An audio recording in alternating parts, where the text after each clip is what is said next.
ഇന്ത്യയുമായി അടുക്കുകയാണ് ചൈന. ഇന്ത്യയുമായി ഉപാധികളില്ലാത്ത രീതിയിലുള്ള സൗഹൃദമാണ് ഞങ്ങൾക്ക് വേണ്ടതെന്ന് ചൈന പറയുന്നു. ഇന്ത്യയും ചൈനയ്ക്ക് കൈ കൊടുക്കുന്നുണ്ട്.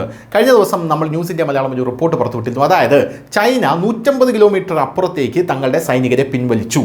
ഇന്ത്യയും അതുപോലെ തന്നെ അത് നടത്തി. എന്നാൽ ചൈനയെ ഇന്ത്യ വിശ്വസിച്ചിട്ടില്ല. ഇന്ത്യ അവിടെ ജാഗ്രത പുലർത്താൻ തന്നെയാണ് തീരുമാനിച്ചിരിക്കുന്നത്. ചൈനയ്ക്ക് 150 കിലോമീറ്റർ അപ്പുറത്താണെങ്കിലും സൈന്യം 3 മണിക്കൂറിനുള്ളിൽ LOCയിലേക്ക് എത്താൻ സമയം മതി എന്നുള്ള റിപ്പോർട്ടുകളും പുറത്തു വന്നതാണ്.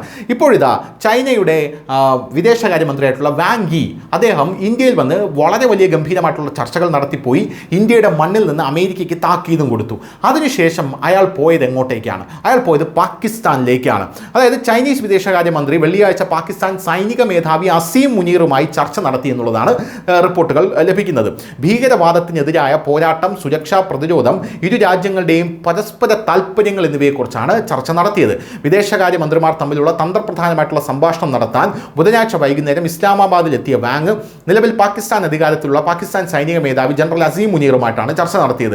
അതിനു മുമ്പ് വിദേശകാര്യമന്ത്രിമാരുടെ യോഗത്തിൽ പ്രാദേശിക സമാധാനം സ്ഥാപിക്കൽ, സ്ഥിരത കൊണ്ടുവരൽ, വികസനം പ്രോത്സാഹിപ്പിക്കൽ എന്നീ വിഷയങ്ങളിൽ പാകിസ്ഥാൻ വിദേശകാര്യമന്ത്രിയുമായും അദ്ദേഹത്തിന്റെ പ്രതിനിധി സംഘവുമായും ചർച്ചയിലൂടെ പങ്കെടുത്തു.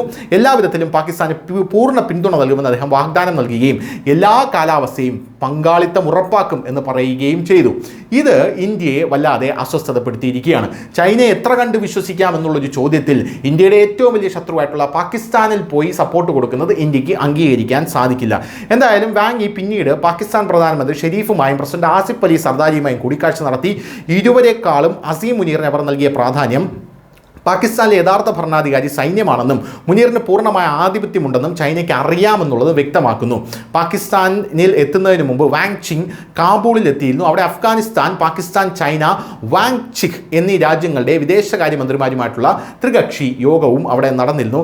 എന്തായാലും ഇന്ത്യയെ ഒരു തടസ്സമായി കണ്ട് കിഴക്കൻ അർദ്ധഗോളത്തിൻ്റെ തെക്കൻ ഭാഗത്ത് ആധിപത്യം സ്ഥാപിക്കുക എന്നതാണ് ചൈനയുടെ അഭിലാഷമെന്ന് വിശകലന വിദഗ്ധർ വ്യക്തമായി വിശ്വസിക്കുന്നു. അതിനാൽ ചൈനയെ ഇന്ത്യയുടെ എതിരാളികളെ സ്വീകരിക്കുന്നത് തുടരുന്നു എന്നാണ് പറയുന്നത്. എന്തായാലും ഇന്ത്യ ചൈനയ്ക്ക് കൈ കൊടുത്തിട്ടുണ്ടെങ്കിലും ഇന്ത്യ ചൈനയെ സമ്പൂർണ്ണമായി വിശ്വസിക്കാൻ തയ്യാറായിട്ടില്ല. അത് ഇന്ത്യയുടെ കൃത്യമായിട്ടുള്ള പ്രതിരോധ നയതന്ത്ര തീരുമാനമാണ് എന്നുള്ളതാണ് ഇപ്പോൾ വിദഗ്ധർ പറയുന്നത്. News desk news India Malayalam.